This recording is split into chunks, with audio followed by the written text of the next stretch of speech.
Hiru aste genituen proiektu bat egiteko eta Kaonbi Arrasteko elkarteari laguntzeko aukera suertatu zitzaigun.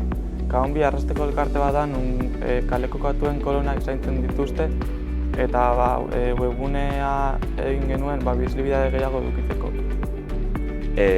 Nik uste dela nahiko polita eta baita ere dela simplea eta intuitiboa, ez da behar ez duzu jakin behar gauza asko erabiltzeko.